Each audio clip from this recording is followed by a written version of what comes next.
कोई भी युद्ध जिसमें एनिमी को परिभाषित नहीं किया जा सकता, वो युद्ध कभी जीता नहीं जा सकता. You can never win a war against an enemy whom you cannot define. Arvind Kejriwal के समर्थक और खासकर मीडिया भी कह रही है कि अरविंद केजरीवाल को बहुत सारे वोट मिलने वाले हैं, बहुमत के साथ सत्ता में वापसी करेंगे. तो उनके समर्थकों के लिए आपका क्या संदेश है, क्या कहना चाहेंगे? इससे बड़ा पॉलिटिकल टेररिस्ट हिंदुस्तान में अभी तक नहीं आया है. मुझे तो हैरानी है कि वो सब कुछ बताने के बाद, जानते हुए कि ये किस तरीके से एंटी नेशनल बातें इन्होंने की हैं, फिर भी लोग सपोर्ट कर रहे हैं. बाटला, कश्मीर, कई चीज़ें हैं ऐसे, बाहर से पैसा लेना, फॉरेन ट्रिप्स जिसका कोई ये नहीं. इनके साथ एक CIA की एक एजेंट भी काम करती थी, श्रीमित ली उसका नाम था. ये सारे चीज़ों को जानने के बाद भी अगर कोई उनको सपोर्ट करता है, मैं क्या कह सकता हूँ. मुझे एक चीज़ बताइए, आप इतने दिन तक काम किए, क्या आपके यहाँ कोई विदेशी महिला, विदेशी नागरिक या NRI ऐसे लोगों ने काम किया है जिनका जो है पूरा बायोडाटा कुछ संदिग्ध नजर आया बाद में? हाँ, एक लड़की थी हमारे यहाँ आती थी, यंग लड़की थी, 20-25 साल की थी. वो हमारे यहाँ के काम करती थी, मनीष के साथ काम किया करती थी. मनीष वाले कबीर में काम किया करती थी. अच्छा. आती थी, पहले काम करती थी. हम तो PCR में बैठते थे, लेकिन कबीर में आया करती थी. तो कबीर मनीष हम लोगों का आता जाना रहता था, आती थी. मेरा सवाल ये नहीं है कि ये हवाला या मनी लॉन्ड्रिंग है, वो तो आपने डेफिनेशन से उसको बता दिया कि चेक से नहीं हो सकता. मेरा सवाल ये है कि अगर एक रात में आपको कोई 2 करोड़ रुपए दे देगा तो आप ये चेक नहीं करेंगे कि ये दाऊद इब्राहिम का पैसा तो नहीं है? अब मैं आपको ये सवाल कर रहा हूं कि मान लीजिए ये पैसा आपको दाऊद इब्राहिम ने भेज दिया होता तो आप तो इस्तेमाल कर लेते और कर लिया होगा. पर दाऊद इब्राहिम क्यों देगा हमको पैसा? ये आदमी जर्मनी, USA, दुबई इलेक्शंस के पहले जाता है. और ये सारे के सारे लोग, यहां की तमाम मीडिया इस चीज को क्वेश्चन नहीं करती है कि आप ये किस लिए गया था वहां पे. क्या हम इतने सबवर्टेड डेमोक्रेसी है कि यहाँ का पॉलिटिशियन वहां जाता है फंड कलेक्ट करने, और वो भी अवार्ड लेने के बहाने? और किस चीज का अवार्ड? इसको अवार्ड देके उनको क्या ये मिलेगा?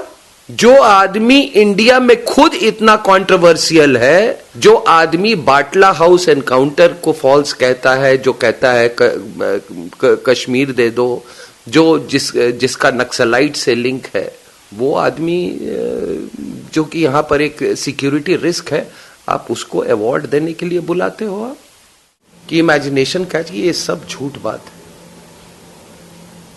मुझे मालूम है कि ये आदमी हिंदुस्तान के जो दुश्मन हैं, जो दाऊद के लोग हैं, उससे ये मिला है जाके. ये जिसने ये दिया इसने क्यों दिया है, ये आपने कारण जानने की कोशिश करी है? भाई जिसने भी दिया, हम तो क्लीन पॉलिटिक्स कर रहे हैं. ये जो हवाला का इसका जो पूरा वो आ रहा है, आप देखिएगा, अगर सरकार इन्वेस्टिगेट करेगी अगर ठीक से, तो इसमें ISI और दाऊद का पूरा लिंक्स आएगा, क्योंकि उस एरिया के वो वही किंग पिन है. इसीलिए मैं कह रहा हूँ, हो सकता है दाऊद इब्राहिम कहे कि मैं देश में क्लीन पॉलिटिक्स को एनकरेज करना चाहता हूँ. जी, मेरा हृदय परिवर्तन हो गया. इसमें कोई कानूनी अड़चन नहीं है, बट एथिकल इशू है. आप तो कुतर्क कर रहे हो. नहीं, कुतर्क कहाँ है? वही मैं कहने की कोशिश कर रहा हूँ कि दाऊद इब्राहिम आम आदमी पार्टी को चंदा क्यों देगा? कितने लोगों ने फॉरेन टूर्स किए? फॉरेन टूर्स तो मेरे समझ से इनका बहुत ही फ्रीक्वेंट रहा है. मैंने फॉरेन टूर्स आंदोलन से पहले 2004 से और अब तक का मैं बता रहा हूं कि अगर 2004 से अब तक का अरविंद केजरीवाल और मनीष सिसोदिया और योगेंद्र यादव, इन 3 लोगों का अगर विदेश यात्रा का डाटा अगर बाहर आ जाए ना, तो बहुत बड़ी एक आपको बहुत बड़ा खुलासा हो जाएगा, बहुत बड़ी चीज बाहर आ जाएगी. भाई, भारत में किसी एक पार्टी को अरब देशों से पैसा नहीं आता, लेकिन मैं जानता हूं अरब से पैसा आया. विधानसभा के दौरान खूब पानी तरीके से पैसा आया. क्या बात कर रहे हैं? और कैसे पैसा आता है? वो क्या करेगा? अरब देश से, वो खाड़ी देशों से पैसा आ जाएगा आपके मेरठ में, अलीगढ़ में, इन एरिया में, मतलब किसी के यहाँ आएगा. मान लो 20 लाख आया, उसको बोलेंगे काम करना 1 लाख तुम रख लेना, ठीक है, ये बाकी 19 लाख जाके वहां दे दो. ओ माय गॉड, इस तरीके का नेटवर्किंग है. सेम यही कहानी आपके फोर्ड फाउंडेशन की है. फोर्ड फाउंडेशन जितना देता हो तो देता ही है. बाकी वो एनआरआई के थ्रू लूटिंग कराता है। वो पंजाब में किसी को दे देगा, इनको दे देगा, उनको दे देगा, वहां पे एनआरआई को दे देगा, वो अपने घर पे दे देंगे, घर वालों 2-3 लाख उनमें अपना रख लेंगे, बाकी लाके दे देंगे। ये पूरा सिस्टम है। सबसे ज्यादा पैसा अरब देशों से आया, खाड़ी देशों से। मैं मनीष सिसोदिया ने क्यों विजिट किया था, मैं कहता हूं आप निकलवाइए जरा मनीष सिसोदिया का पासपोर्ट डाटा, क्यों जाते हैं बार बार जाते हैं अरब देशों, खाड़ी देशों में। अरविंद केजरीवाल जर्मनी और अमेरिका बार बार यात्रा क्यों करते रहते हैं। जर्मनी, आपको मैंने बोला 2012 में जो ये जो अल्ट्रा लेफ्टिस्ट का जो इंटरनेशनल कॉन्फ्रेंस वो हैम्बर्ग में हुआ था जर्मनी में, और उसमें इंडिया के माओइज्म को रोल मॉडल बताया गया था। तो ये केजरीवाल साहब, आप समझ गए जर्मनी क्यों जाते हैं। मेरी राय ये है कि वहां पर प्लेबिसाइड कराकर अगर वो अलग होना चाहते हैं तो उनको अलग होने देना चाहिए। कि भाई कश्मीर में क्या होना चाहिए, तो हमने बोला था कि अगर वहां के मेजॉरिटी लोग इंडिपेंडेंट कंट्री बनाना चाहते हैं तो फिर बना ले, इंडिपेंडेंट कंट्री बनाना चाहते हैं तो फिर बना ले। क्या इनके ऑफिस में जम्मू कश्मीर के टेररिस्ट आते हैं, नक्सली? क्या आपके दफ्तर में आपने कभी उनको देखा है? आते हैं। कनाट प्लेस ऑफिस जो हमारा हेड ऑफिस है वहाँ पे कश्मीर से भी आते हैं। प्रशांत भूषण का जो जंगपुरा का ऑफिस है वहाँ आते हैं, मीटिंग करते हैं। ये नक्सली जिनको तड़ीपार किया हुआ है, जो भगोड़ा है, जिनको पुलिस ढूंढ रही है, उस तरीके के लोग उस लेवल के, जिनको पुलिस ढूंढ रही है, जिनको कश्मीर में पुलिस ढूंढ रही है वो भी आते हैं, जो छत्तीसगढ़ में पुलिस ढूंढ रही है वो भी आते हैं, उड़ीसा में जिनको पुलिस ढूंढ रही है, आसाम में वो भी आते हैं। वैसे मैं आप दर्शकों को बता दूं कि उपाध्याय साहब स्वयं एक वकील है। उस पूरे आंदोलन का चेहरा जो है अरविंद केजरीवाल रहे हैं, लेकिन पीसीआरएफ के जमाने से आम आदमी पार्टी के ये एग्जीक्यूटिव के मेंबर अभी भी है या आपको निकाल दिया गया? नहीं, अब निकाल दिया, अब निकाल बिना नोटिस के निकाल दिया। ये आप बड़ी जिम्मेदारी से आपने कोई मैं पूरी जिम्मेदारी से कह रहा हूं, आते हैं कश्मीर वाले भी आते हैं, अलगाववादी आते हैं, आतंकवादी आते हैं, नक्सली आते हैं और सीपीआई एमएल के लोग आते हैं। भाई Gopal Rai already CPI ML में थे, इनके पुराने साथी सब आते हैं मिलने। Continuing to assert that Kashmir is an integral part of India, you may make that assertion ad nauseum, and there is no point in just asserting that it's an integral part of India. And there is no point in just asserting that it's an integral part of India. I mean, that also can be contested in international fora as well. Like for example, you will be asked for views on Kashmir. You'll be asked for views on, Northeast. So Kashmir के ऊपर क्या views होने चाहिए, ये तो आम लोगों से पूछ के बन सकता है। It's not an urgent thing. View on Northeast is not an urgent thing.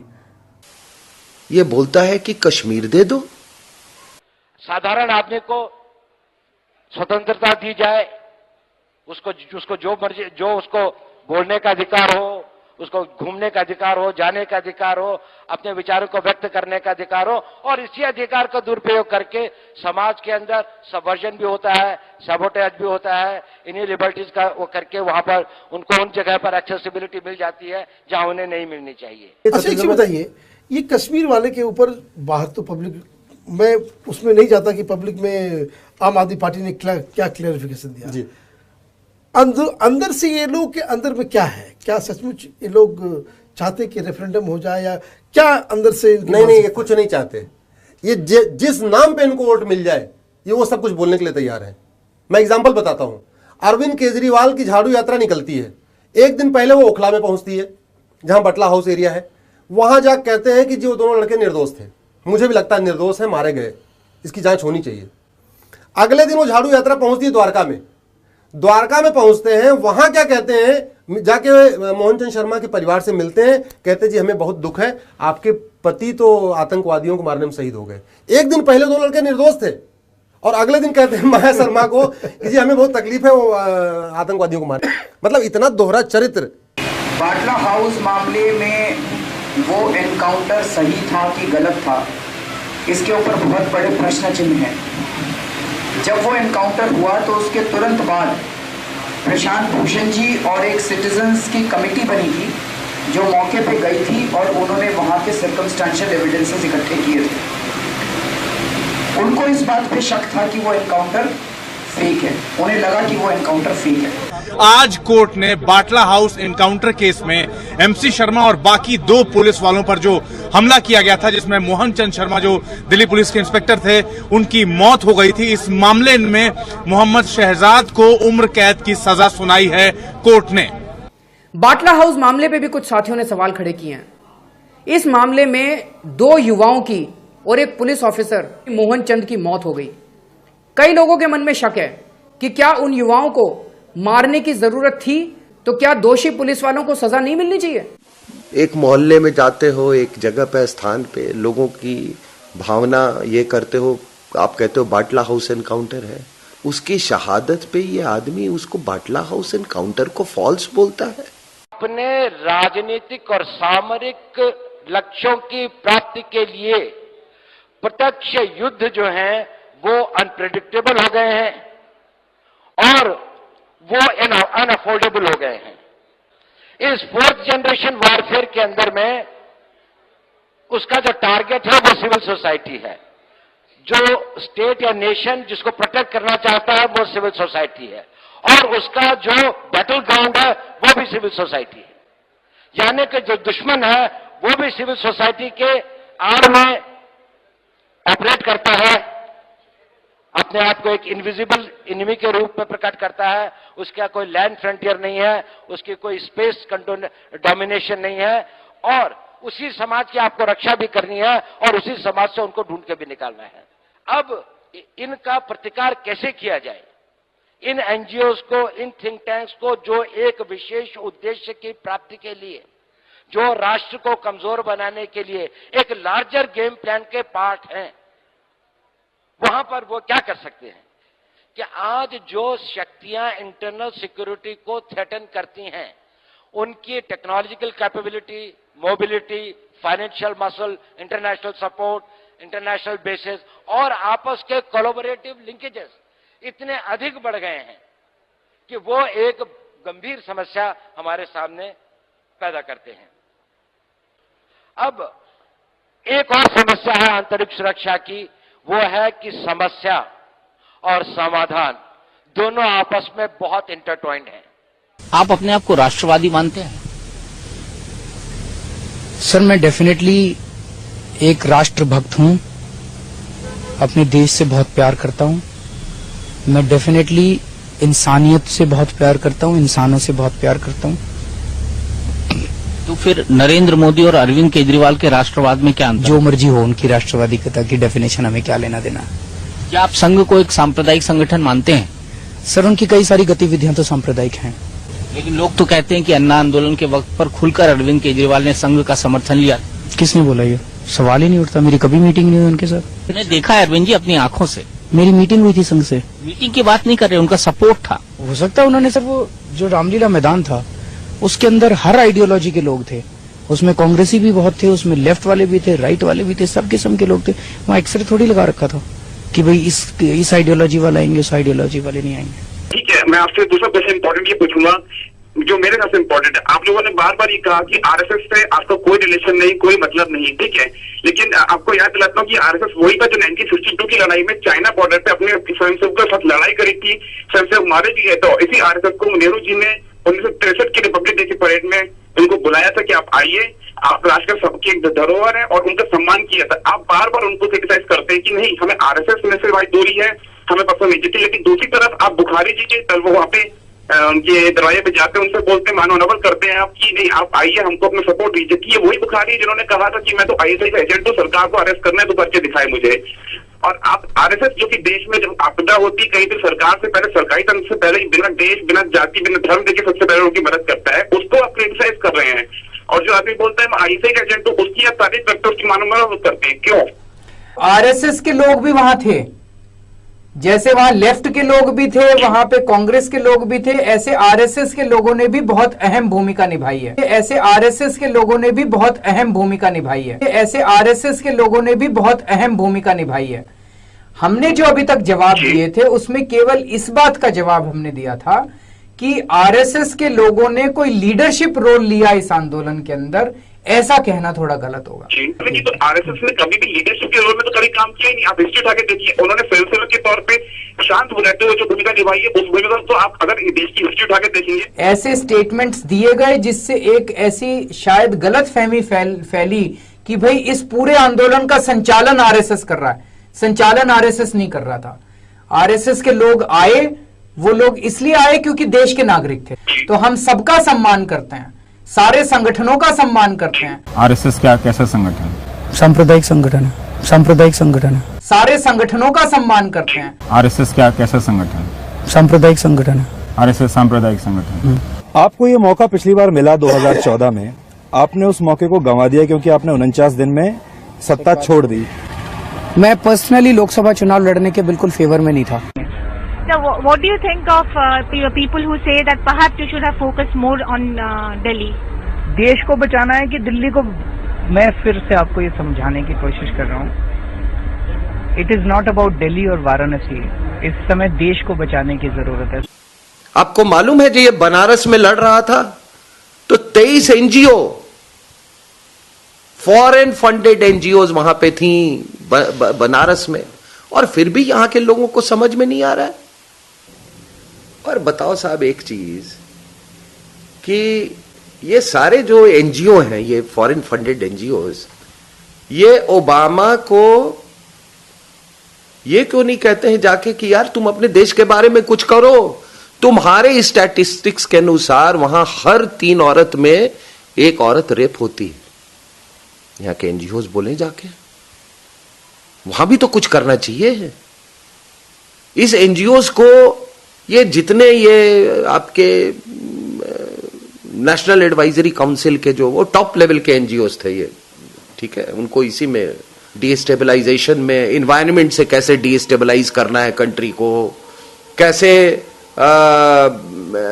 अगर मान लीजिए कि कोई प्रोजेक्ट से कोई देश का फायदा होगा तो किसी और देश के कहने पे उसको रुकवाना कैसे है, ये सारी चीज में ये माहिर हैं ये लोग। उन लोग को कभी ये क्यों नहीं हुआ कि जाके अमेरिका को बताए यार अपने यहां कुछ करो, फैमिली इंस्टीट्यूशंस बनाओ। तुम्हारे यहां लोग इतने पैरानॉइड क्यों हैं? कैसे संस्कार बन गए तुम्हारे यहां वैल्यूज कि तुम एक बच्चे को भी उठा के उसको प्यार नहीं कर सकते हो? और जहां पे rape of step daughters by step fathers जो कि रैम्पेंट है, उसके बारे में ये लोग क्यों नहीं सोचते हैं यहां के एनजीओज? जिससे तुम पैसा लेते हो, अरे उसको भी तो कुछ बोलो। तुम यूरोपियंस को भी बोलो क्या कारण है तुम्हारे यहां इतनी औरतें और इतने लोग आईएसआईएस को ज्वाइन कर रहे हैं, उनको भी तो सीख दो। ये क्या मानसिकता है साहब, ये क्या मानसिकता है? और ये जो मैंने बोला कि ये जो पूरे मैं अगर आप देख रहे होगे, सारे मीडिया ने मुझसे पूछा था और मैंने कहा था कि आम आदमी पार्टी को लोकसभा चुनाव नहीं लड़ने चाहिए, हमें दिल्ली में कंसंट्रेट करना चाहिए। देश को बचाना है कि दिल्ली को? लेकिन कुछ जो लोग जो पूरी हकीकत को नहीं जानते हैं और इस आदमी के बहकावे में आ गए, इस आदमी का इन्होंने ड्रामा नहीं सोचा कि कौन सी ताकतें इसको यहां बैठाई थी। साहब कोई ऐसे ही सपोर्ट देता है? कौन सी ताकतें बैठाई थी, कौन सी ताकतों ने इसको उठाया यहां से और बनारस में भेज दिया? तो ये सारी जो चीजें अगर जो लोग समझने के बाद जो लोग संभल गए तो शायद इस पाप से बच जाएंगे। मैं इतना ही कह सकता हूं। अच्छा ये बताइए कि ये जो आरोप लगता है कांग्रेस की बी टीम, क्या सच्चाई है? नहीं, मीटिंग तो हुई थी, बिल्कुल सच्चाई है। अरविंद योगेंद्र यहाँ से गए थे अमन होटल में, जो कि कहने को तो डीएलएफ का है लेकिन एक्चुअल में वाड्रा उसके मालिक है। अच्छा। वो रॉबर्ट वाड्रा का होटल है। और मुझे भी हफ्ते 10 दिन बाद पता चला, जो ड्राइवर एक्चुअली था जो लेके गया हुआ था, मैं उसका नाम यहाँ डिस्क्लोज नहीं करूँगा, जो ड्राइवर लेके गया था उसने मुझे बताया कि हाँ साहब हम वहाँ तक गए थे, छोड़ के आए उनको। और उधर से पता चला था कि उधर से भी 2 लोग आए थे कांग्रेस की तरफ से। एक बिजनेस टाइकून है अपने इंडिया के, ऑटोमोबाइल के, उन्होंने वो मीटिंग कंडक्ट कराई थी। मीटिंग तो हुई थी वहाँ पे। उस मीटिंग के आने के बाद ही उन्होंने बोला हम 400 पे लड़ेंगे। इसलिए हमको समझ में आ गया कि कहानी कुछ और हो गई, इनको कोई और गवर्न कर रहा है।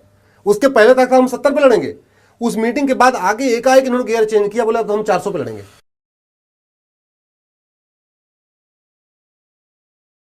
नरेंद्र मोदी को यह भी बताना चाहिए कि पूरे देश के अंदर बांग्लादेशियों के खिलाफ, नफरत फैलाने वालों के खिलाफ क्या कार्रवाई होनी चाहिए। दिल्ली में कल असेंबली इंतखाबात में मैं अवाम बिलखुसूस मुसलमानों से अपील करता हूं कि वो आम आदमी पार्टी के उम्मीदवारों की कामयाबी यकीनी बनाएं और अपने वोट की ताकत से दिल्ली में एक सेकुलर सरकार बनाने में मदद करें। जो आपने अभी सपोर्ट दिया है, इसके पीछे क्या मतलब है, क्या कारण है?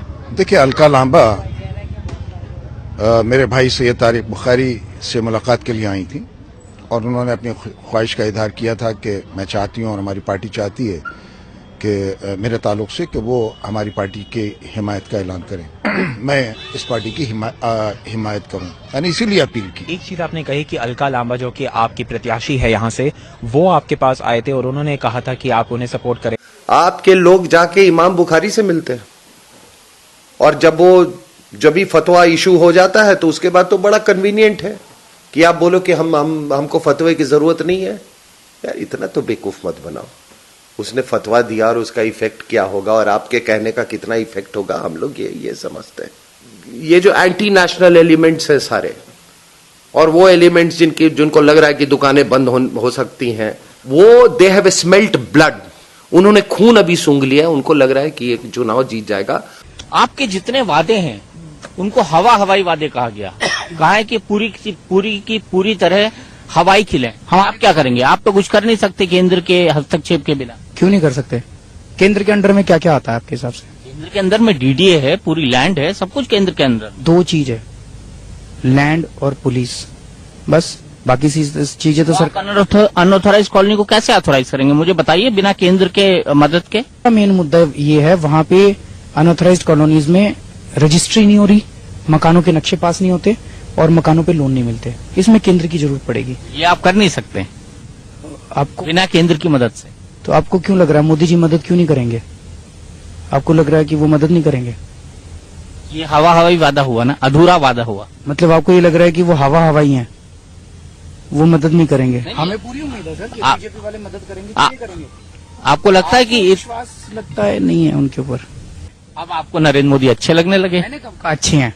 करने पे नहीं बैठेंगे आप केंद्र सरकार के खिलाफ? धरने की जब कभी जरूरत पड़ेगी धरना करेंगे sir. Democracy dissent, debate, discussion और धरना चारों से चलती है।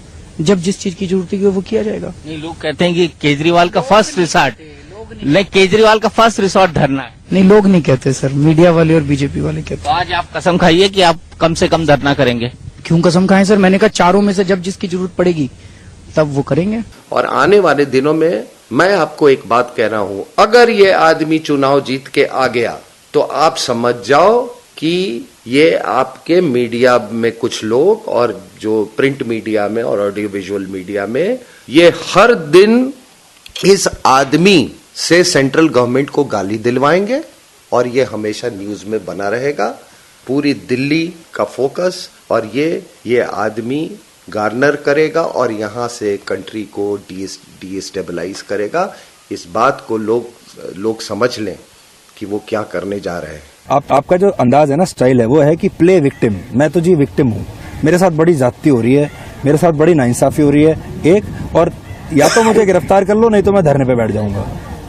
ये आपकी राजनीति है, वो आपको लगती हो। अगर ऐसी अराजकता होगी तो स्टेबिलिटी नहीं रहेगा और जब स्टेबिलिटी नहीं होगी तो डेवलपमेंट नहीं होगा। और ये इंस्टेबिलिटी ही लाने के लिए ऐसे देश के दुश्मनों को तैयार किया गया है। एक और सवाल मैं आपसे जानना चाहता था। आपने जब अपनी आम आदमी पार्टी लाए, आपने कहा कि मैं कांग्रेस के खिलाफ हूं, यूपीए सरकार के खिलाफ हूं, उनकी कड़ी आलोचना की। आपने रॉबर्ट वाड्रा के खिलाफ पहली प्रेस कॉन्फ्रेंस की। उसके बाद आपके मुंह से किसी कांग्रेसी का नाम नहीं निकला। सलमान खुर्शीद, ठीक है। चुनाव आपने किसके खिलाफ लड़ा? आपको सोनिया गांधी के खिलाफ चुनाव लड़ना चाहिए था, आपको राहुल गांधी के खिलाफ चुनाव लड़ना चाहिए था, आपको कहना चाहिए था कि मेरी जो लड़ाई है वो यूपीए सरकार से है, मैं इसके खिलाफ मैं चुनाव लड़ रहा हूं। आप चुनाव लड़ने चले गए नरेंद्र मोदी के खिलाफ। ये बात कभी समझ में नहीं आई और उस दिन के बाद से आप आज तक आपके मेमोरी डिस्क से कांग्रेस का नाम बिल्कुल डिलीट हो गया। आपने राहुल गांधी के ऊपर कभी कुछ बोला, सोनिया गांधी के ऊपर कभी कुछ बोला, मनमोहन सिंह के ऊपर कभी कुछ बोला? जबकि 10 साल हम जहां आज हैं, भाई जिसकी सरकार रही होगी 10 साल वही जिम्मेदार है। अगर आप कहोगे तो मैं आपके मुंह से सोनिया गांधी का नाम, राहुल गांधी का नाम कितनी बार निकला है सर? उनके दामाद को के खिलाफ हमने कर दिया। एक ही बार, उसके बाद कुछ नहीं, उसके बाद जी न्यूज ने क्यों नहीं किया आज तक? किसने? जी न्यूज ने रॉबर्ट वाड्रा का नाम नहीं लिया कभी। क्या बात कर रहे हो आप? हमारे बाद लिया सर आपने। इसका मतलब हमारे बाद लिया सर आपने। अब आज आप अपना होमवर्क पूरा नहीं करके आए। मैंने 4 अक्टूबर 2012 के करीब रॉबर्ट वाड्रा जी का केस उठाया था। 2000, तभी तो मैं कह रहा हूँ अब 2015 चल रही है। हाँ, तो 2012 के करीब मैंने उठाया था। जो कागज मैंने रॉबर्ट वाड्रा जी के दिखाए थे, मैं भी यही कह रहा हूँ कि आपने उठाया था 2012, फिर आप भूल गए। तो 4 अक्टूबर 2012 के करीब हम लोगों ने किया था। उसके पहले जो कागज मैंने दिखाए थे वो 1 साल से कागज सारे मीडिया हाउसेज में घूम रहे थे और मुझे बताया था कि जी न्यूज के पास भी आए थे। जी न्यूज ने वो कागज नहीं दिखाए, हिम्मत नहीं थी सर आप लोगों की, वो डरा रखा था सरकार ने आप लोगों को। पहली बार हम लोगों ने हिम्मत की, आप लोगों में हिम्मत आई, आप लोगों ने दिखाना चालू किया। उसके बाद आप लोगों ने रॉबर्ट वाड्रा जी का काफी कुछ दिखाया था। थैंक यू, आपका बहुत बहुत शुक्रिया। आपने हमें इतनी नहीं मैं अभी इंटरव्यू खत्म नहीं हुआ, मैं तो आपको थैंक यू बोल रहा हूँ कि आपने हमें इतनी हिम्मत दी। एक व्यक्ति को जो टिकट दिया गया, जो वाड्रा साहब के बचाव में जो है कूदे थे, इसकी पूरी कहानी बताई। क्योंकि ये तो बाकी तो न्यूज में मालूम है कि भाई उन्होंने ये किया, आम आदमी पार्टी उम्मीदवार है। ये व्यक्ति उम्मीदवार बना कैसे? मैं बताता हूँ, इसकी बड़ी इंटरेस्टिंग है। आपको बाकी तो पता होगा भाई, इस वाड्रा के नाम पे अरविंद ने कितनी गालियां दी, खूब अपना मीडिया में नाम कमाया, लोगों को लगा यार बड़ा ईमानदार आदमी है, देखो ये तो वाड्रा को भी इसने वो कर दिया, ये कर दिया।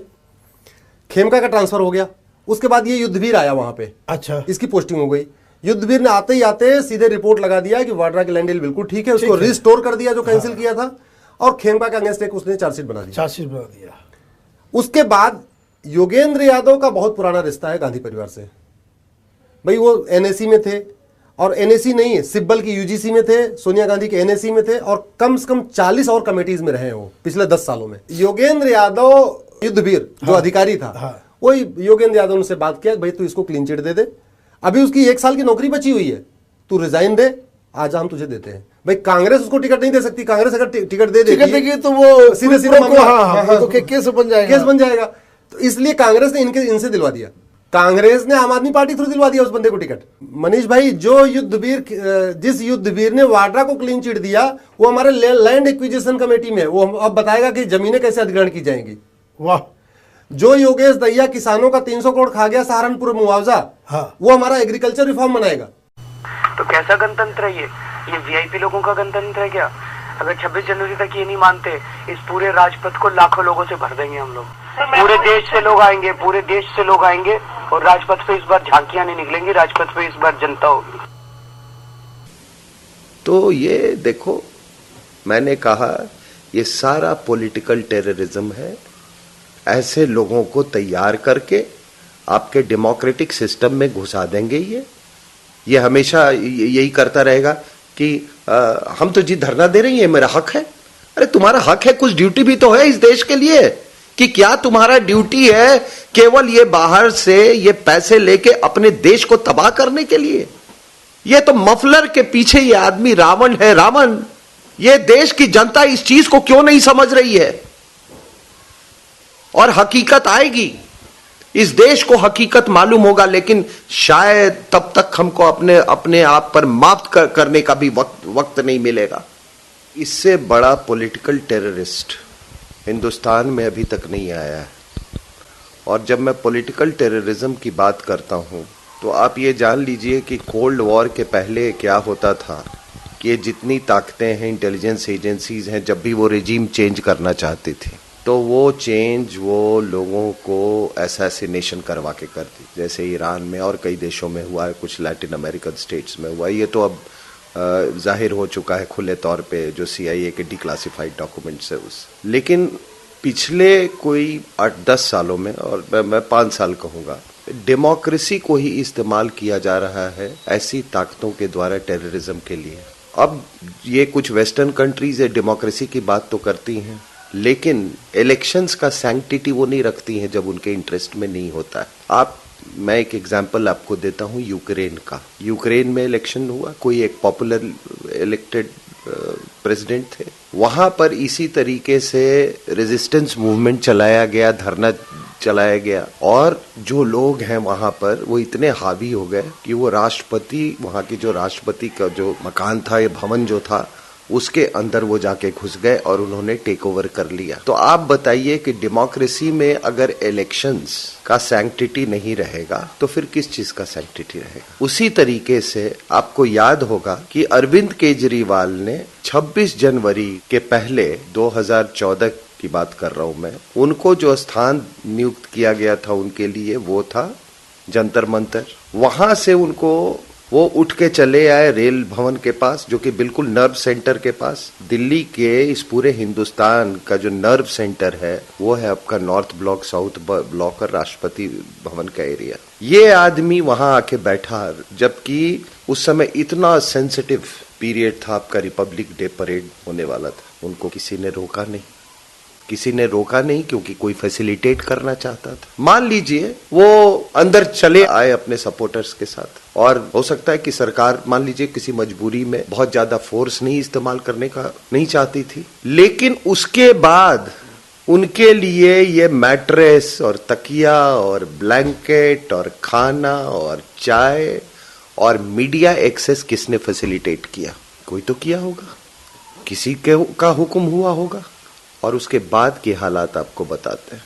उसके बाद ये आदमी वहां से आह्वान देता है कि लाखों लाखों लोग यहाँ पे आ जाओ। वो लाखों लोग आके क्या करते हैं? उसके बाद वो थ्रेट्स इशू करना शुरू कर देता है कि मैं बताऊंगा कि होम मिनिस्टर कहां बैठेगा, शिंदे कहां, ऐसे बोला था उन्होंने कि शिंदे कहां बैठेगा। विश्वास कीजिए, मुझे ऐसा लगता था कि आगे क्या होगा मुझे भी नहीं मालूम है। अगर वो जो 3-4 लाख आदमी की ये बात कर रहा था, अगर वो यहाँ पे वो आ जाते और उसी तरीके से जो यूक्रेन में हुआ अगर घुस जाते, हिंदुस्तान की हालात क्या होती? तो ये आपको ये सिनेरियो क्या गारंटी है कि ये दोबारा नहीं होगा? साहब, अगर उस समय प्रेसिडेंट प्रणब मुखर्जी नहीं होते और वो अल्टीमेटम नहीं इशू करते, और उस समय के जो आर्मी चीफ ने भी कहा परेड को लेकर, उन्होंने कहा कि भाई हमारा परेड का रिहर्सल से इफेक्टिव हो रहा है, तब जाके ये आदमी वहां से उठा है। और तब यही सवाल आता है कि कौन फैसिलिटेट इसको कर रहा है? तो कोई ऐसा व्यक्ति तो नहीं है जो कि वो चाहता है कि पुरानी कांग्रेस मर जाए और ये नया कांग्रेस ये खड़ा करे। कुछ इसमें बाहरी ताकतें तो नहीं है। क्या आपका कांग्रेस से कोई पुराना नाता रहा है? क्या आपका एनएससी से कोई रिश्ता रहा है? क्या योगेंद्र यादव का एनएससी से कोई रिश्ता रहा है? वो तो योगेंद्र यादव जी बताएंगे। मेरा एनएससी से कोई रिश्ता नहीं। अरुणा रॉय जी मेरी पुरानी सहयोगी रही हैं। अरुणा रॉय जी एनएससी में रही होंगी। मैडम, क्या मैडम सोनिया गांधी ने केजरीवाल के लिए ये लिखा था कि इनका पोस्टिंग दिल्ली से नहीं होना चाहिए, बाहर? क्या सरकार को लिखा था? क्या अरुणा रॉय जो नेशनल एडवाइजरी काउंसिल की मेंबर जो थी, क्या उनके साथ इन्होंने काम नहीं किया है? क्या उनसे दुश्मनी हो गई है उसके बाद से? क्या नेशनल एडवाइजरी काउंसिल में सारे अल्ट्रा लेफ्टिस्ट नहीं बैठे हुए थे? और क्या उन अल्ट्रा लेफ्टिस्ट से इनका लिंक नहीं था केजरीवाल का? और सबसे बड़ी बात है कि जब विनायक सेन का ट्रायल हो रहा था, तो यूरोपियन कमीशन के लोग यहां आए और रायपुर गए और उन्होंने पूरी कोर्ट प्रोसीडिंग्स के दौरान वहां खड़े थे। अब बताओ साहब, ये इसको फिर किसने फैसिलिटेट किया? क्या आपको किसी वेस्टर्न कंट्री में इस तरीके से आपके डेलीगेशन को परमिशन मिलेगा? चलो, आपने परमिशन दे भी दिया। उसके बाद जैसे ही विनायक सेन को बेल मिला, उसके कुछ घंटों के भीतर या कुछ दिनों के भीतर उनको प्लानिंग कमीशन के हेल्थ कमेटी का मेंबर बनाया गया। वो कहां से फैसिलिटेट हुआ? Same advisory council. और आपको मालूम है वो नेशनल एडवाइजरी, पता नहीं क्या एडवाइजरी वो करती थी, उन्हीं के कहने पे किया होगा। तो Vinayak Sen, Naxals, national advisory council की जो बेनिफैक्टर थी वो, और केजरीवाल, अभी आपको सारी नेक्सस समझ में आ गई। तो अगर कोई कहता है कि ये केजरीवाल नक्सल है तो क्या गलत बोल रहे हैं ये? बीजेपी ने कहा है कि आपने अपनी पार्टी में नक्सलियों को जगह दी, नक्सलियों को चुनाव लड़वाया, आपकी क्या प्रतिक्रिया है? बीजेपी वाले जो मर्जी कहें, उनके पास गाली देने के सिवा कुछ नहीं है। बीजेपी वालों को कहो थोड़ी जनता की चिंता करनी चालू करें, ये सारे आरोप बंद करें करना। अमेरिका में मैं एक बार पढ़ रहा था, ये कोई लेक्चर टूर पे गया था साहब। मैं इस आदमी को बहुत क्लोजली ऑब्जर्व करता हूं। ये सुपर कॉनमैन हो सकता है, लेकिन ये इंटेलेक्चुअल नहीं है। क्या लेक्चर देगा जाके अमेरिका में? अब बताओ, आपने इस आदमी से कभी कोई इंटेलेक्ट या ब्रिलियंस की बात देखी है इसमें? और आप बताइए कि सबसे ज्यादा फुर्सत लोग अमेरिका में ही है, इंडिया में नहीं है इसके लेक्चर सुनने के लिए। तो ये इस तरीके से मत सबवर्ट होने दीजिए आप लोग डेमोक्रेसी से।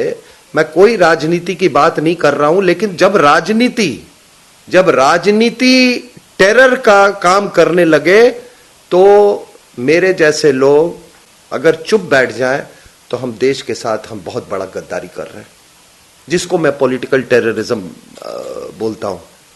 जिनका नाम मेजर डॉक्टर सुरेंद्र पुनिया है, आज हमारे साथ शामिल हैं, जो शिखर से आम आदमी पार्टी के लोकसभा के उम्मीदवार रह चुके हैं। पुनिया साहब, सबसे पहले तो आपसे यही जानना चाहेंगे कि आखिर ऐसी क्या वजह हुई जो आपने आम आदमी पार्टी का साथ छोड़ा? जो ओखला से जो कैंडिडेट थे आम आदमी पार्टी के, जिनको टिकट दी गई है, अमानतुल्लाह खान जी, 2012 के अंदर जो दिल्ली और अहमदाबाद में जो बम ब्लास्ट हुए हैं, उनके जो मुख्य अभियुक्त थे इंडियन मुजाहिदीन के जियाउर रहमान, जब वो साबरमती जेल में बंद हैं और अमानतुल्लाह खान साबरमती जेल गए, उन्होंने उनका फॉर्म भरा एमसीडी के इलेक्शन में जाकिर नगर से, वार्ड नंबर 205 से, और उनके पूरे कैंपेन मैनेजर बने। और इंटरनल लोकपाल के पास शिकायत है। और जब शांति भूषण जी जैसे वरिष्ठ पार्टी के सदस्य हैं, जब वो लोग ये कह रहे हैं और बाकी लोगों ने भी कहा है, उसके बावजूद शक कहां रह जाता है? क्योंकि ओखला के अंदर क्या और आम आदमी पार्टी के अच्छे वॉलंटियर्स नहीं है, सदस्य नहीं है, उनको भी टिकट दी जा सकती है। मैं आपको एक चीज बताना चाहूंगा कि मैं एक फौजी आदमी हूं और मैं कश्मीर में मैंने सर्विस की है। मेरे सीनियर्स, मेरे कलीग्स, मेरे जूनियर्स वहां शहीद हुए हैं। और जब मैं ये देखता हूं कि उन लोगों को टिकट दी जा रही है जिनका सीधा सीधा कनेक्शन उन लोगों के साथ है, या उन लोगों के साथ उनकी उठा बैठी है, उन लोगों के साथ उनकी आवाजाही है, उनके लिए वो लोग काम कर रहे हैं, जिन लोगों ने इतने बड़े ब्लास्ट किए हैं और इस देश की एक भोली भाली जनता जिसमें मरी है। तो मेरा जो ईमान है उसने मेरे को ये कहा कि मैं इस चीज के लिए थोड़ा आया था, हमें कोई पद थोड़ा चाहिए था, मैं तो राष्ट्रपति भवन से सर्विस छोड़ गया हूं। ये जो 50-50 लाख के जो ट्रांजैक्शन हुए हैं, इसके बारे में कोई पॉलिटिकल अफेयर कमेटी में कोई मीटिंग नहीं हुई है जी। और अगर हुई है तो उनको उसी टाइम बताना चाहिए था जी। किसी को नहीं पता। तो मुझे ऐसा लगा कि जब मैं कश्मीर में था तो मैंने एक चीज नोट किया था कि पाकिस्तान से बहुत सारे लोग, दुबई से बहुत सारे लोग और ऐसी हवाला कंपनियों में पैसा डालते थे, जिससे जो उग्रवादी और आतंकवादी जो जी सीमा पार से आते थे, वो उस पैसे को निकाल के बम बनाना, हथियार खरीदना, आरडीएक्स खरीदना। और मैंने खुद ने देखा कि मेरे जो साथी हैं वो शहीद हुए हैं। तो इसलिए मेरा ध्यान बिल्कुल इस चीज की तरफ गया कि जब इनका कोई अता पता ही नहीं है, कोई इनका पीछे कोई इतिहास ही नहीं है, और ये इतनी बड़ी अमाउंट पार्टी के अंदर आ गई, और उसके बाद में मुझे दुख इस बात का है कि बेवजह पार्टी इस चीज को डिफेंड कर रही है। जितना डिफेंड करते जाएंगे उतनी ही पार्टी की जो साख है वो और गिरती जाएगी। इतना होने के बावजूद अगर कोई भी आम आदमी पार्टी का अगर आदमी ये कहता है कि मेजर सुरेंद्र पुनिया देशद्रोही है कि उसने पार्टी से इस्तीफा दे दिया, तो मैं चाहूंगा कि रब और भगवान ऐसे आदमियों को सद्बुद्धि दे और वो फलें फूलें। और मुझे शायद ये किसी को भी प्रूव करने की जरूरत नहीं है कि मैं देशभक्त हूं या मैं देशद्रोही हूं। और अब अरविंद केजरीवाल की कई बातें आपने बताई हैं जो कि वाकई जिन पर विश्वास नहीं होता, आम जनता ये सोचने पर मजबूर हो जाएगी कि जिस इंसान पर उसने इतना भरोसा किया वो इस तरीके से अपने पार्टी को चला रहा है। जहां तक हार्डकोर सपोर्टर्स की बात है तो वो उनके डीएनए में है। और मैं बता दूं आपको, एक किताब है फ्रॉम बाइकुला टू बैंकॉक, ठीक है, उसमें पूरा अंडरवर्ल्ड का ये है। तो उसमें 2-3 मैंने ऐसे अंडरवर्ल्ड के लोग, तो उनका देख रहा था साइकोलॉजी। जिन लोगों से वो शादी भी करते थे वो भी क्रिमिनल माइंडेड होती थी वो औरतें।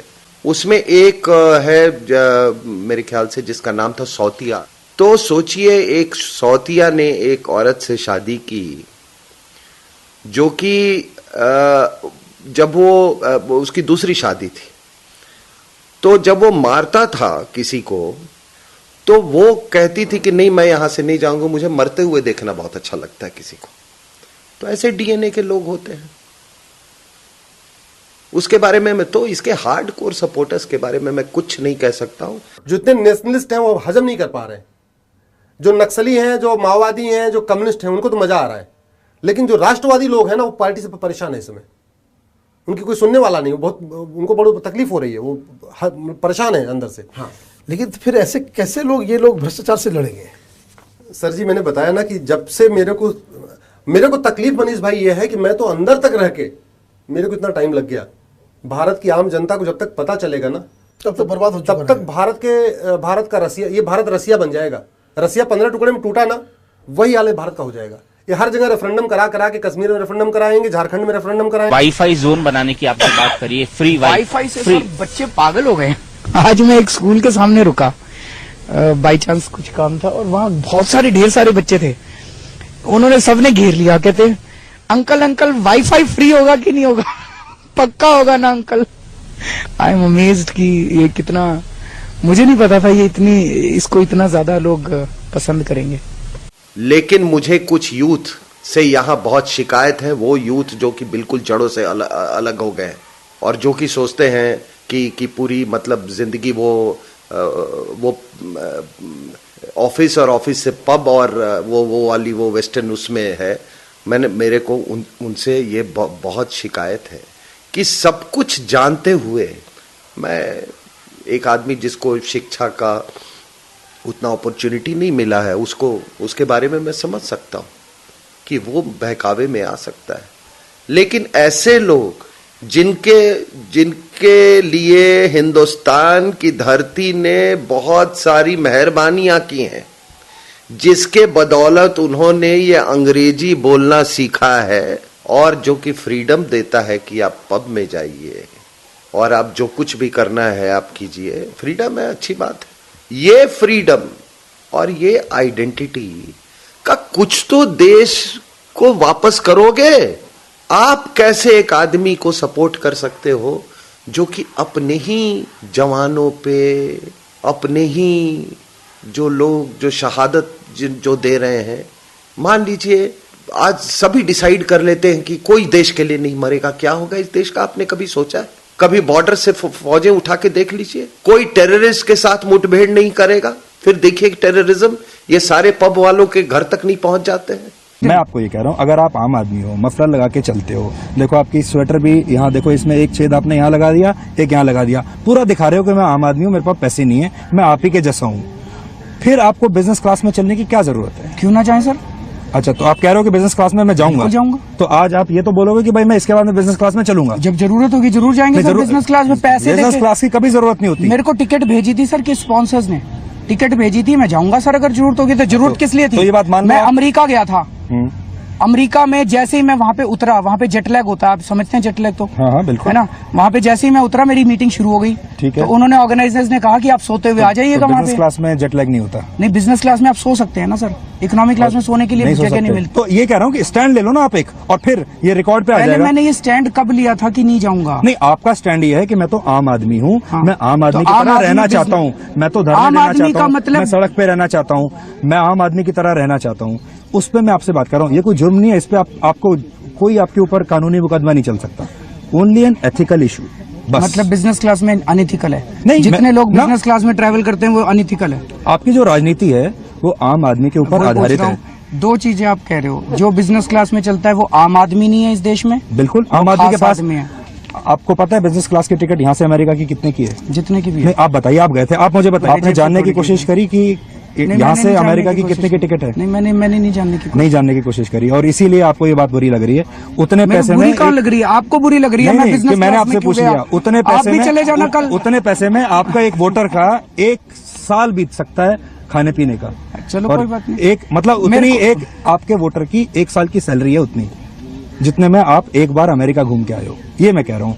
और इसलिए मैं आपसे कह रहा था कि ये शोभा नहीं देता। क्या नहीं शोभा देता कि मैं बिजनेस क्लास से चलूं? हाँ, ट्रेन से जाया करूं मैं, आप कह रहे हो? नहीं, इकोनॉमी से जाओ आप, इकोनॉमी से जाओ। सर मैं फिर से क्लियर कर दूं, आप चाहे जो मर्जी जब आप कर लो। गगनयान से जाते थे तो आप यही बताते थे ना कि भाई देखो मैं आम आदमी हूँ, मैं एक छोटी गाड़ी में चलता हूँ, यही तो बताते थे आप। सर आप जो मर्जी कर लो, अगर जरूरत पड़ेगी तो बिजनेस क्लास से जाएंगे, बिल्कुल जाएंगे। आप जितनी सादगी से बात करते हो ना, मुझे कभी कभी राज कपूर की याद आती है। वो पुरानी फिल्म में राज कपूर जैसे आते थे ना, बिल्कुल सीधे साधे, सादगी जैसे, जिन्हें कुछ पता ही नहीं है। अभी एक स्टेबल सरकार बनी है, ऐसे मतलब उसको तुम सब, आप कह रहे थे सबोटाज, हाँ वो तो होगा। कितनी ताकतें हैं, वो दुबई जहां केजरीवाल, वहां पे ताकतें हैं। दुबई में पूरा हवाला, पूरा ISI ऑपरेशन हवाला दाऊद वहां से ऑपरेट करता है।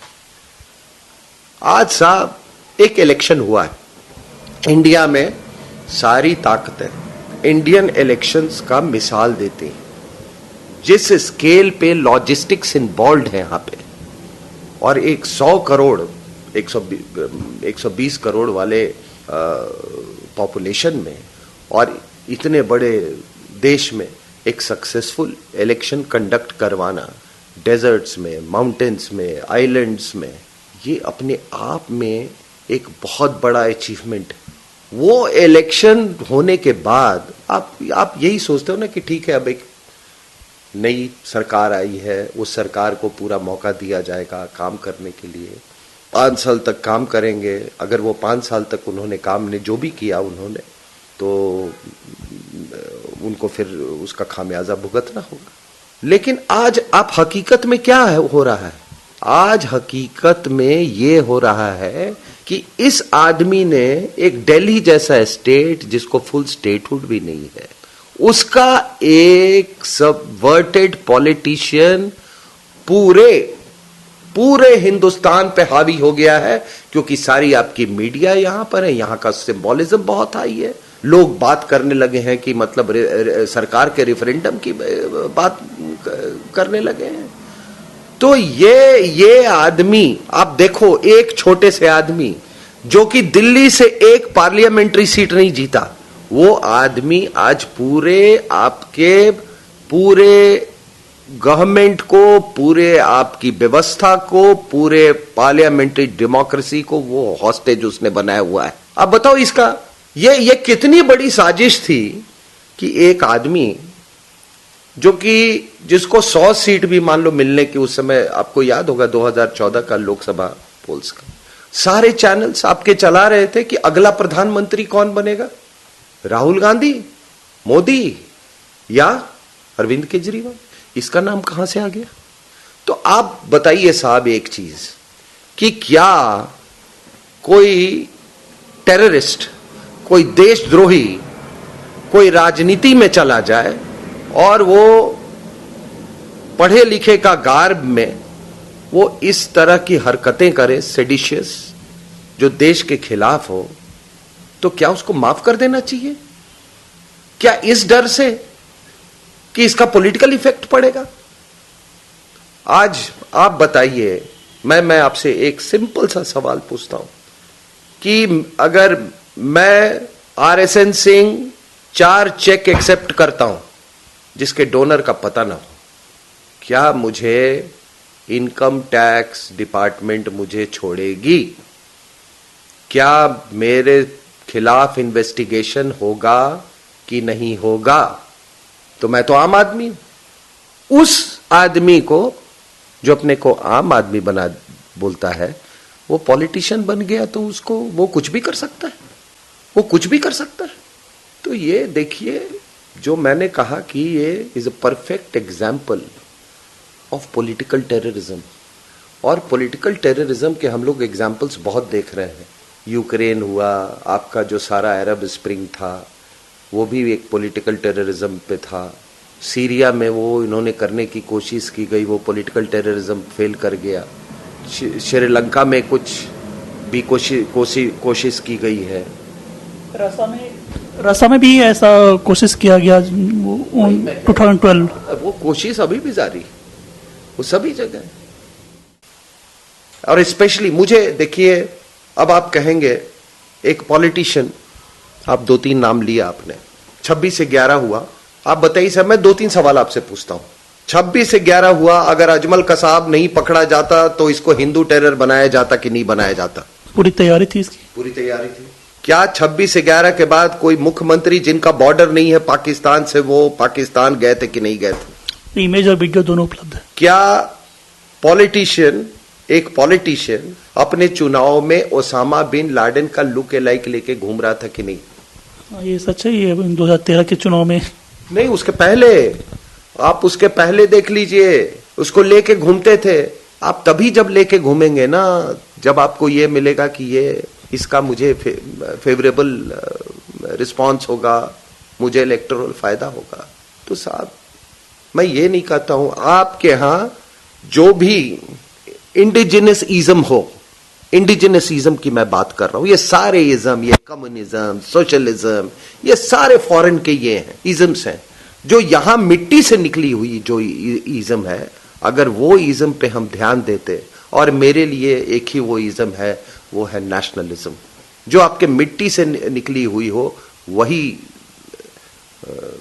आपको सर्व करेगा। और एक मैं आपको एक बता दूं एक बात, कि लोग ना आपको कहेंगे कि हम सब, आप सबसे बड़े पेट्रियट। तो मैं आपको बोलता हूं कि पेट्रियट की दो निशानी, 2-3 चीजें होती हैं। एक पेट्रियट हमेशा बोलेगा कि हम एक कैसे थे और एक कैसे रह सकते हैं, हमारा इतिहास में एकता कहां कहां पे है। जो देश का दुश्मन है वो हमेशा बोलेगा कि आप अलग, हम लोग अलग अलग कैसे हैं। एक पेट्रियट बोलेगा कि आप देखो साहब, मणिपुर से लेके केरला तक लोग साड़ी पहनते हैं, एकता है। जम्मू से शुरू करो और केरला तक पहुंचो तो दाल है, वो दाल सांभर बन जाता है, एकता है। सारी भाषाएं जो हैं, अगर आप ध्यान से सुनो तो स्टेट्स की, वो समझने में दिक्कत नहीं होती। लेकिन एक एंटी नेशनल बोलेगा, अरे इंडिया तो बहुत डाइवर्स कंट्री है।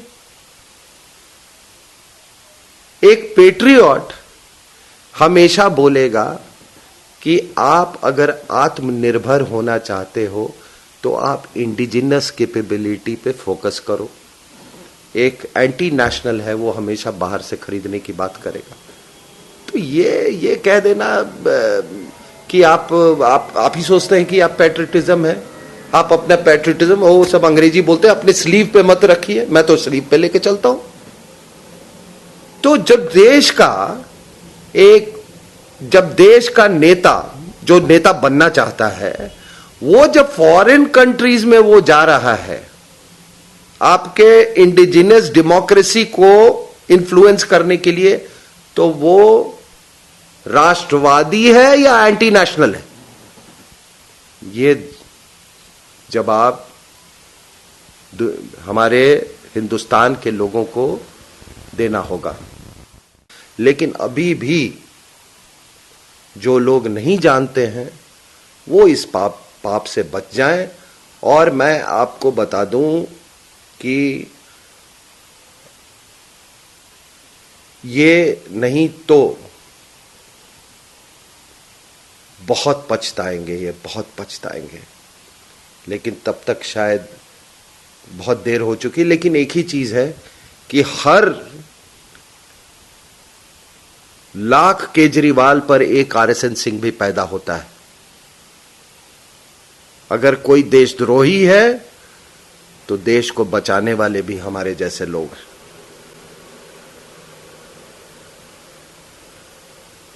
और इसीलिए यहां पे इंसानियत और हिंदुस्तान का कायम है। धन्यवाद। आज आम आदमी पार्टी के कुछ और साथी उनसे अलग हो गए। इन लोगों ने सिर्फ पार्टी छोड़ी नहीं बल्कि जनता से कान पकड़ के माफी भी मांगी है। देखिए, ये आम आदमी पार्टी के पूर्व नेता हैं। इन लोगों ने आज ही छोड़ी आम आदमी पार्टी। प्रेस क्लब में प्रेस कॉन्फ्रेंस की रविंद्रनाथ तिवारी और उनके साथियों ने आम आदमी पार्टी छोड़ने की वजह बताई, लेकिन उससे पहले खड़े हो गए, कान पकड़े और माफी मांगी। आरोप लगाया कि आम आदमी पार्टी देश को बर्बाद करने में तुली, इसलिए वो पार्टी छोड़ रहे हैं। पकड़ करके जनता से माफी मांगते हैं कि हमें माफ करो, हमने ऐसा राक्षस आप लोगों के बीच में खड़ा कर दिया जो कि आज पूरी दिल्ली को और देश को निगलने के लिए तैयार हो गया है। हमें बार बार हम माफी मांग रहे हैं, हमें माफ कीजिए, हमें माफ कीजिए, हमें माफ कीजिए। भगत सिंह क्रांति सेना के अध्यक्ष तजेंद्र बग्गा ने भी कुछ सवाल पूछे हैं।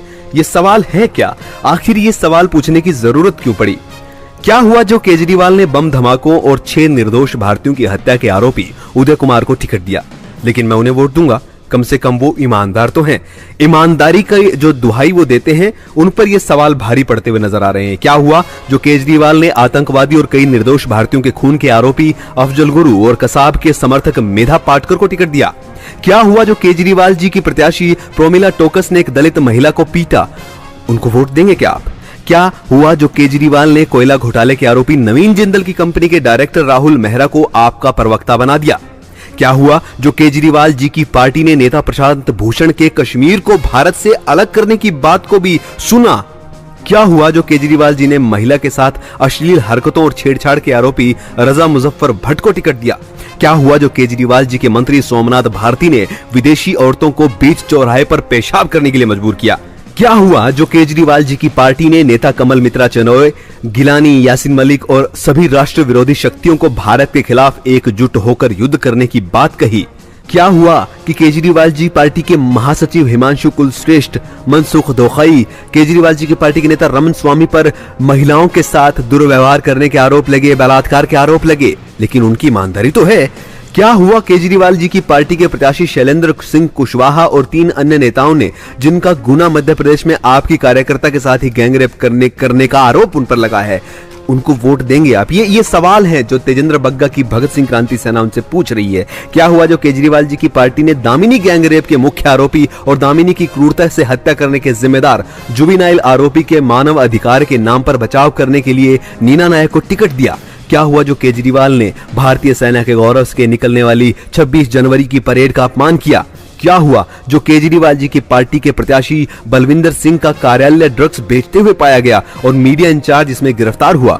क्या हुआ जो केजरीवाल जी ने रॉबर्ट वाड्रा की जमीन डील कैंसिल करने वाले ईमानदार अफसर अशोक खेमका के आदेशों को निरस्त करने वाले IAS अधिकारी युद्धवीर सिंह खयालिया को हिसार से लोकसभा का टिकट दिया? क्या हुआ जो केजरीवाल जी की पार्टी के नेताओं ने कश्मीर में हत्याओं के लिए भारतीय सेना को जिम्मेदार ठहराया? क्या हुआ जो केजरीवाल जी ने दिल्ली में बम धमाके करके कई निर्दोष दिल्ली वासियों के खून बहाने वाले आतंकी जियाउल रहमान के मीडिया मैनेजर अमानतुल्लाह खान को ओखला से टिकट दिया? क्या हुआ जो केजरीवाल जी ने बाटला हाउस एनकाउंटर को फर्जी बताकर शहीद मोहन चंद शर्मा का अपमान किया? क्या हुआ जो केजरीवाल जी ने मुख्यमंत्री रहते 9 भारतीयों के हत्यारे आतंकवादी देवेंद्र पाल भुल्लर को माफ करने की अर्जी राष्ट्रपति को भी भेज दी? इन सब सवालों के जवाब जानना चाहती है अकेली भगत सिंह क्रांति सेना ही नहीं, इस दिल्ली की जनता भी, इस देश की जनता भी। आप अपना वोट किसे देंगे ये आपके संयम पर है, आप पर है, आपके बुद्धि पर है, लेकिन इन सवालों के जवाब तो देश जानना चाहता ही है। चाहे वो अपने 49 दिन के सवालों पर जवाब ना दे, चाहे वो अपने भागने के सवाल पर जवाब ना दे, चाहे वो प्रधानमंत्री बनने की चाहत पर सवाल ना दे, चाहे वो बीजेपी के किसी सवाल का जवाब ना दे, लेकिन ये सवाल आम आदमी से जुड़ा है, ये सवाल आम आदमी की जिंदगी से जुड़ा है, ये सवाल दिल्ली की सुरक्षा से जुड़ा है। इनके जवाब केजरीवाल को देने होंगे। ये सारे सवाल पूछे हैं भगत सिंह क्रांति सेना के अध्यक्ष तजेंद्र बग्गा ने। क्या केजरीवाल इन सवालों के जवाब देंगे? अगर नहीं देते हैं तो आप क्या केजरीवाल को जवाब देंगे? आप यानी जनता। इस शो में इतना ही। और सबसे बड़ा कारण जो उसके अंदर में पैदा होता है कि आप अपने एनिमी को परिभाषित करने में या तो कर नहीं सकते और या करने में संकोच करते हैं। और कोई भी युद्ध जिसमें एनिमी को परिभाषित नहीं किया जा सकता, वो युद्ध कभी जीता नहीं जा सकता। You can never win a war against an enemy whom you cannot define। और क्योंकि आप उसको पॉलिटिकल रीजन से डिफाइन नहीं कर पाते और भी कई कारणों से डिफाइन नहीं कर पाते, इसलिए यह वॉरफेयर हमेशा एक नेबुलस वॉरफेयर रहता है। बीजेपी वाले शपथ लेने वाले थे, उसके पहले हमने इनका रायता फैला दिया। वो जो बोलता है वो करता नहीं। जो वो नहीं बोलता है वो तो वो डेफिनेटली नहीं करता है, और जो वो करता है उसकी कोई जरूरत नहीं।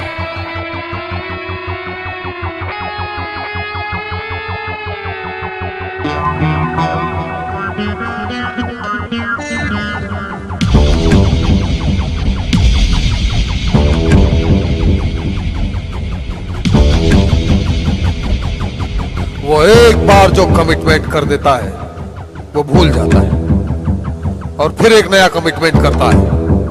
वो वापस आ रहा है।